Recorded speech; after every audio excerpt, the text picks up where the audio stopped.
चलो section B ની અંદર રિવિઝન કરીએ આપણે આપણને બધાને ખબર છે કાવ્ય ઉપરથી પ્રશ્ન જવાબ આવે છે પોએમ ઉપરથી પ્રશ્ન જવાબ આવે 2 માર્કના તો પહેલી પોએમ જોઈએ આઈએમપી પોએમ કહી શકો પહેલા એક વખત ગુજરાતી કરી લે નદી નદી નાની નદી bright you sparkle on your way તું તારા રસ્તા ઉપર ચમકતી રીતે તેજસ્વી રીતે આગળ વધતી જાય છે સેના ઉપર ડિસ્કો કરે છે over the yellow pebbles dancing પીળા કલરના પથરા ઉપર તું ડિસ્કો કરતી એવું લાગે છે થ્રુ ધ ફ્લાવર્સ એન્ડ ફોલીજ ગ્લાન્સિંગ જે પણ નાના નાના છોડવા છે અને નાના નાના ફૂલો છે એના ઉપર તું ચમકતી રીતે સેજ અમથો સ્પર્શ કરીને નદીમાંથી નીકળતી હોય એવું લાગે છે આ નદીની સરખામણી આપણને પહેલા સ્ટાન્જામાં કરી છે બાળક સાથે કે જાણે કે તું બાળકનું હોય એવી રીતે પહેલો પ્રશ્ન જોઈએ why does the poet compare એટલે તુલના કરે છે નદીની with a child in the first stanza આ પહેલા સ્ટાન્જામાં એટલે કે પહેલી કાવ્ય પંક્તિમાં કવિ શું કામ આ નદીની સરખામણી બાળક સાથે કરે છે તો જેવી રીતે એક નાનું બાળક કોઈ ઉછળતું કૂદતું રમતું આગળ વધતું હોય એવી જ રીતે નદી જ્યારે પહેલા ઝરણા સ્વરૂપે હતી અને ધીમે ધીમે આગળ મોટી થતી જાય છે તો એ રીતે કંઈ કામ કરે છે શું કામ કરે છે આપણને ખબર છે એક ડાન્સ કરવાનું કામ કરે અને ચમકતી રીતે આગળ વહેતી જાય છે તો જે રીતે નાનું બાળક ખિલખિલાટ રીતે રમતું જતું હોય દોડતું જતું હોય અને ડિસ્કો કરતું જતું હોય એવી જ રીતે આ નદી કરે છે એટલા માટે જે છે કવિએ સરખામણી કરી છે નદીની બાળક સાથે તો કઈ રીતે લખાય કર્તાથી ચાલુ કરી શકો તમે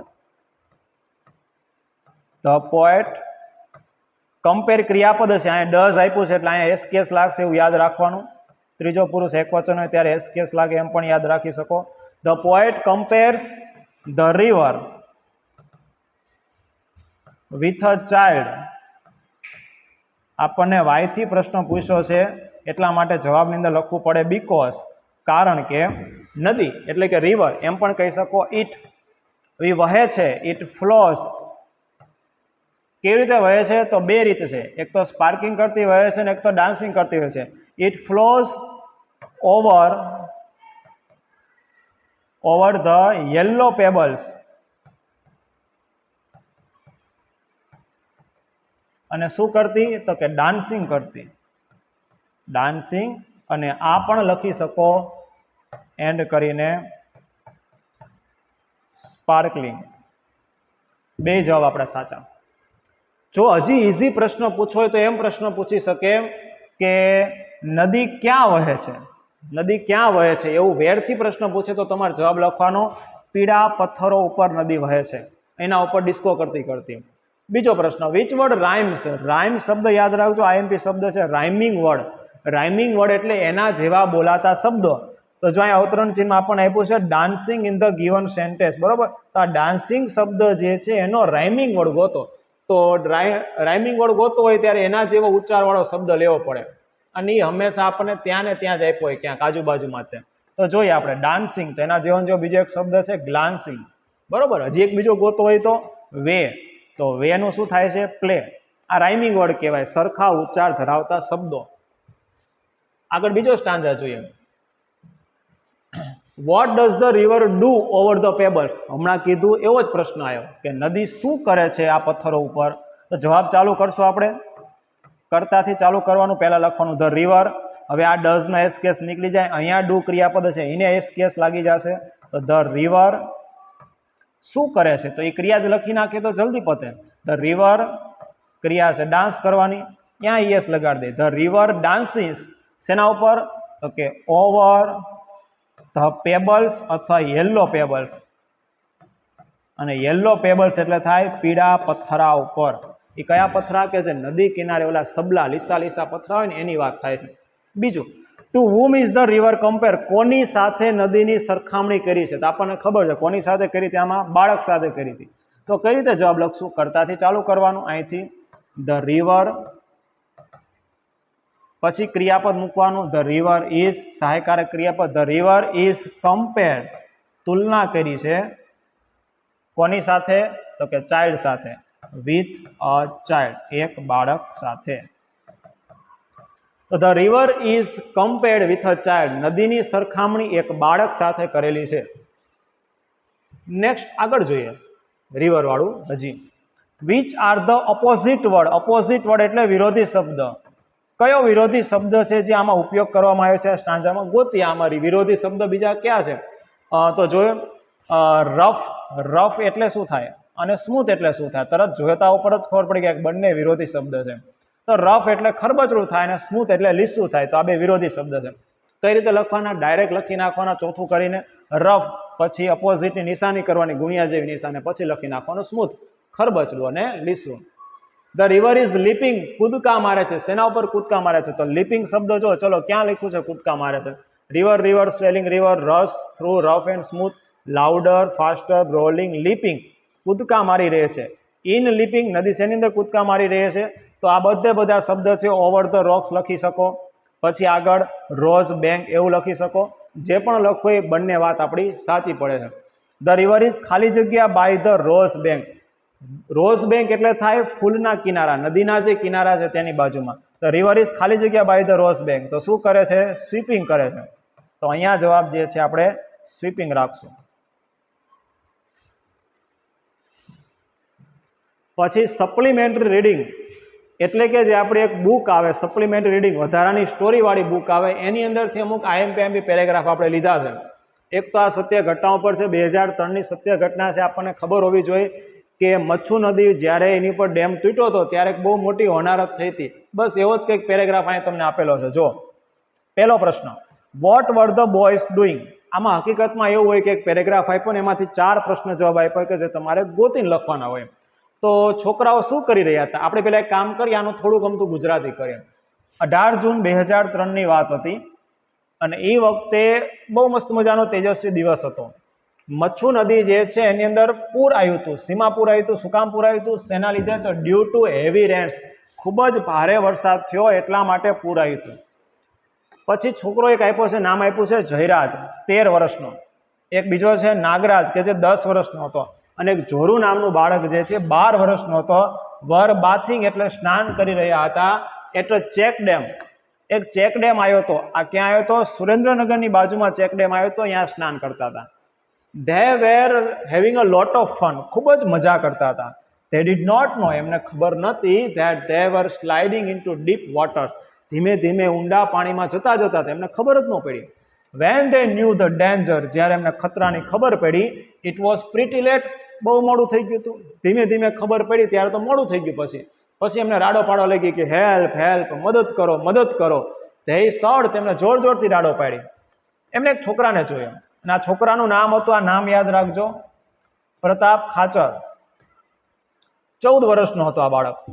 વોઝ પાસિંગ બાય, ત્યાંથી પસાર થઈ રહ્યો હતો. એને આ ચીસ સાંભળી, ક્રાય સાંભળી, જે ચીસો હતી, રડવાનો અવાજ હતો મદદ માટેનો, સાંભળ્યો અને quickly jump into the water, તરત જ જે છે કંઈ પણ વિચાર્યા વગર પાણીમાં કૂદકો મારી દીધો, જય સીતારામ કરીને.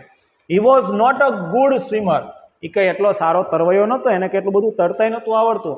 બટ હી સ્ટ્રગલ અ લોટ, પણ તેને ખૂબ જ મહેનત કરી, ખૂબ જ સંઘર્ષ કર્યો અને ફાઇનલી અંતે brought all the children safely out. Brought એટલે લાવી દીધા, બધા બાળકોને સુરક્ષિત ભેર બહાર લાવી દીધા. થસ, તેથી પ્રતાપ ખાચર જે છે, the young boy of Gujarat, ગુજરાતમાં યુવાન બાળક જે છે એને 3 એવા મૂલ્યવાન જીવો બચાવ્યા એવું કહેવાય છે. ચલો હવે આના ઉપરથી પ્રશ્ન કેવા પૂછાય જોઈએ? What were the boys doing? છોકરાઓ શું કરતા હતા? તો આપણને ખબર છે છોકરાઓ સ્નાન કરતા હતા, નહાતા હતા. તો અહીંયા લખ્યું છે ધ બોયઝ. ધ બોયઝ ગોતશો તો ક્યાંય પેરેગ્રાફમાં નહીં મળે, પણ આપણને ખબર છે બોયઝ એટલે આ જયરાજી છે, નાગરાજ હશે અને જોરુ હશે, બરોબર? તો આપણે આ 3ના નામ નહીં લખવાનું, એની જગ્યાએ લખી નાખવાનું ધ બોયઝ. તો પ્રશ્નમાંથી ચાલુ કરવાનું ધ બોયઝ. પછી આપણને બેઠું આપેલું છે, જો ધ બોયઝ, પછી અહીંથી ચાલુ કરી નાખવાનું were bathing at check dam near Surendranagar. તો આટલું તમે લખો તો આપણો 1 માર્ક પાકો થઈ જાય. અહીંયા જે નામ આપ્યા છે નામ નહીં લખવાનું, આપણે એની જગ્યાએ ધ બોયઝ લખી નાખવાનું. બીજું, હુ હર્ડ ધ એર ક્રાઇસ, તેમની ચીસો કોને સાંભળી? તો હુ છે, તો આ હુ વાળું તો બહુ ઇઝી, કારણ કે હુની જગ્યાએ જવાબ લખી નાખવાનું, બાકી બધું પ્રશ્નમાંથી જોઈને લખી નાખવાનું. તો કોને ચીસ સાંભળી હતી? પ્રતાપ ખાચરે ચીસ સાંભળી હતી, એટલા માટે આ 2 અંદર આવે. તો હુની જગ્યાએ પ્રતાપ ખાચર લખો, બાકી બધું જોઈને લખી નાખો. ત્રીજું, વોટ ડીડ પ્રતાપ ડુ? પ્રતાપે શું કામ કર્યું હતું? તો આપણને ખબર છે પ્રતાપ જે છે ત્યાંથી પસાર થઈ રહ્યો હતો. હજુ આમાં તો ઘણું બધું આપ્યું છે, પણ આપણે બધું નહીં લખવાનું. Pratap Khachar quickly jump into the water, તરત જ જે છે પાણીમાં કૂદકો માર્યો. હું જેટલું હાઇલાઇટ કરું છું એટલું જ લખવાનું. પછી એન સ્ટ્રગલ, અને ખૂબ જ સંઘર્ષ કર્યો. And finally brought all the children safely out, અને અંતે જે છે બધા બાળકોને જે છે એ બહાર લાવી દે છે. તો આટલો જવાબ લખવાનો. Pratap Khachar quickly jump in to the water and કરીને લખવાનું struggle a lot and finally brought all the children safely out, બધાને સુરક્ષિત ભેર બહાર લાવી દીધા. એના પછી છે why was the Machchhu in flood, Machchhu નદીની અંદર શું કામ પૂર આવ્યું હતું? સૌ પ્રથમ આપણે જોઈ લીધું, આ જવાબ પણ બેઠો છે. The river Machchhu was in flood due to heavy rains. Heavy rain સુધીનું લખવું પડે, ધ રિવરથી ચાલુ કરીને હેવી રેન સુધી લખો એટલે તમારું સાચું. એના પછી જોઈએ એક વ્યક્તિનો પેરેગ્રાફ આપ્યો છે. હેમડી કેલિક નામની એક વ્યક્તિ છે, 13 વર્ષની છે. એમ કહે છે કે I live in the town of Derjit in south east part of Turkey, તુર્કીની અંદર રહે છે. એમ કહે છે મારે કાળા વાળ છે, ડાર્ક સ્કિન છે, આવું બધું ઘણી બધી માહિતી આપી છે. જોઈએ ડાયરેક્ટ પહેલો પ્રશ્ન શું કહેવા માંગે છે. વિચ કન્ટ્રી ડઝ હેમડીએ બિલોંગ, કઈ કન્ટ્રીમાંથી હેમદી આવતી હતી? તો ચલો જોઈએ, એમાં એની કન્ટ્રીનું નામ આપ્યું છે, આ આપ્યું તર્કી અથવા તુર્કી એવું કહી શકો તમે. અને લખશો કઈ રીતે? તો લખવાનું આવી રીતે, પહેલા લખશું હેમડીએ, ક્રિયાપદ આપ્યું છે, ડઝ આપ્યું છે એટલે ઉડી જાય, અહીંયા એસ લાગશે. હેમડીએ બિલોંગ્સ ટુ ટર્કી, આવું લખી નાખવાનું, સૌથી easy. What does he like, તેને શું ગમે છે? તો આ છોકરો લાગે એટલા માટે એ લખ્યું છે. બુકની અંદર અમુક જગ્યાએ સી આપ્યું છે, અમુક જગ્યાએ હી આપ્યું છે, આપણને જે પરીક્ષામાં આપ્યું રાખવાનું. એને શું ગમે છે જોઈએ આલો. I am very thoughtful and honest, respect elders and love youngsters, I like reading, જો આપ્યું છે શું ગમે છે આપી દીધું ત્યાં જવાબમાં. તો એને રીડિંગ, પોએટ્રી, કવિતા વાંચવી ગમે છે, અને પ્લેઇંગ વોલીબોલ, વોલીબોલ રમવો ગમે છે. પણ આ એમ કે છે આઈ લાઇક, આપણે એમ ન કહેવાય આઈ લાઇક, આઈ એટલે તો હું થઈ ગયો, આપણે તો હેમદેનું નામ લખવાનું. આપણને હી આપ્યું છે એટલા માટે આઈની જગ્યાએ હી રાખશું અને લાઇકની જગ્યાએ લાઇક્સ કરી નાખશું. કારણ કે હી સી એક વચન, હી સી ઇટ એક વચન સાથે ક્રિયાપદ એસ કેસ લાગે. તો આ જે છે બીજામાં જવાબ બનશે હી likes reading poetry and playing volleyball. ત્રીજા નંબરનું જોઈએ. What does he do in the afternoon, ખરા બપોરિયામાં શું કરે? ખરા બપોરિયામાં ઊંઘી જતી છે. જોઈએ શું કરે ખરા બપોરિયામાં. આફ્ટરનૂન વાળું ક્યાંય પૂછે, નૂન વાળું જોઈશું આપણે. તો અઠવાડિયા દરમિયાન એક તો પહેલા એ સ્કૂલે જાય સવારમાં. When I return home at noon, જો આ લખ્યું બપોરે હું પાછો આવું. પછી શું કરે છે? હેલ્પ માય ફેમિલી, એ પરિવારને, એના પરિવારને મદદ કરે વિથ હાઉસવર્ક, ઘરના કામમાં સર્વપ્રથમ તો. અને પછી જે છે એમ કે છે લંચ લે છે. તો આપણે તો આ જ લખાય, મદદ કરે ચીજ લખવાનું. તો અહીંયા આઈ છે ને એની જગ્યાએ આપણે આઈ નહીં લખવાનું. આપણને પ્રશ્નમાં હી આપ્યું છે તો હી લખો. જો તમને પ્રશ્નમાં સી આપે તો સી લખો, વાંધો નહીં. હેલ્પ, આ એમ કે છે મારા પરિવારને, આપણે મારો પરિવાર નહીં કહેવાનું, એમ કહેવાનું તેના પરિવારને, his family with house work first. આ સુધી જવાબ લખો તો તમારું સાચું. આઈથી ચાલુ કરો. તેના પરિવારને મદદ કરે. પછી રાઇટ અબાઉટ હેમડીયસ મધર, ચલો એના મધર વિશે આપણે લખવાનું છે. ક્યાં આપ્યું છે એના મધર વિશે? After house I do homework, read and play, my father died after so we leave limited income. My mother, જો અહીંથી આપ્યું છે માય મધરથી. My mother is a hard working, helpful and honest woman. મારી માતા જે છે ખૂબ જ સખત મહેનતુ, મદદગાર અને પ્રામાણિક સ્ત્રી છે. તો આપણે એમ ન કહેવાય માય મધર, આપણે હિઝ મધર એમ કહેશું. અથવા ખાલી મધરથી પણ ચાલુ કરી શકો, અહીંથી પણ ચાલુ કરી શકો અને તમે છેલ્લાનો જવાબ બનાવી શકો. પછી આપણને કંઈક ચિત્ર ઉપરથી માહિતી આપી છે, બહુ ઇઝી છે. આપણે 6થા ધોરણથી આવું પૂછાય, જોઈએ શું છે 9મા ધોરણ માટેનું. What is this advertisement about, advertisement શેના વિશે છે? તો તમે એ જોઈ શકો છો કે આમાં જો અહીંયા સોફા આપ્યા છે, અહીંયા સોફા આપ્યા છે, અહીંયા કોર્નર સોફા આપ્યા છે, અહીંયા કંઈક લખ્યું છે આછા અક્ષર ફર્નિચર. તો આ માહિતી જે છે ફર્નિચર વિશે છે અથવા સોફા વિશે છે એમ કહી શકો. તો જો અમુક જવાબ તમે બનાવી શકો, ડબલ્યુએચ વાળા શબ્દ પછી એમિઝાર હોય ને તો તમે વોટની જગ્યાએ મૂકો ને તો એ સાચું. તો પણ આપણે સરખી રીતે લખશું ધીઝ એડવર્ટાઇઝમેન્ટ, પછી લખવાનું ઇઝ, પહેલાં લખવાનું ધીઝ એડવર્ટાઇઝમેન્ટ ઇઝ, પછી લખવાનું અબાઉટ અને પછી લખી નાખવાનું ફર્નિચર. આ ફર્નિચરની એડવર્ટાઇઝમેન્ટ છે કારણ કે એની અંદર બધું લખ્યું છે પાછું, ખાલી સોફા નથી જાય. સોફા, ડાઇનિંગ ટેબલ, ખુરશી, કોફી ટેબલ, બેડરૂમ સેટ, 10 વર્ષની પાસે આપણને વોરંટી આપે છે. તો આ એક જે છે ફર્નિચરની એડવર્ટાઇઝમેન્ટ થઈ કહેવાય. આ એક શબ્દ છે કે હાઉ મેની, એક શબ્દ લખવાનો રહી ગયો છે. How many years will be warranty on sofa, સોફામાં કેટલી વોરંટી છે ત્યાં લખ્યું છે 10 વર્ષની વોરંટી ઓન સોફા. કઈ રીતે લખી શકો તમે? હાઉ મેની યર્સની જગ્યાએ લખી શકો 10 years. 10 years will be warranty on sofa, તો એ સાચું આપણું. Vote is the address of the shop, તો વોટની જગ્યાએ એડ્રેસનું નામ લખી નાખો, બાકી બધું સાચું. આ લખ્યું 1+ haircut shop number 5 Nehru road Valsad. તો આ જે છે મોબાઈલ નંબર લખવાની જરૂર નથી, છેલ્લે ઈમેલ એડ્રેસ પણ લખવાની જરૂર નથી, વલસાડ સુધીનું લખો એટલે તમારો જવાબ સાચો. એડ્રેસની અંદર આપણે સરનામું લખવું પડે, ખાલી શહેરનું નામ ન લખાય. કંઈક બિલ જેવું આપ્યું છે આપણને. Vote is the name of the store, આ સ્ટોરનું નામ શું છે, તો સ્ટોરનું નામ હંમેશા પહેલાં જ આપ્યું. આ લખ્યું ગાયત્રી પ્રોવિઝન સ્ટોર. તમને આછું દેખાતું હોય તો હું બોલી જાઉં છું, Gayatri provision store is the name of the store, એવી રીતે લખશો. અથવા ઊંધી રીતે પણ ચાલુ કરી શકો, the name of the store is Gayatri provision store. પછી છે હુ ઇઝ ધ બાયર, ખરીદનાર કોણ છે. યાદ રાખશું, ખરીદનારનું નામ ઉપર આપ્યું હોય તો જેના નામનું બિલ હોય ખરીદનાર હોય, તો રીના શાહ નામની વ્યક્તિ જે છે એ ખરીદનાર છે.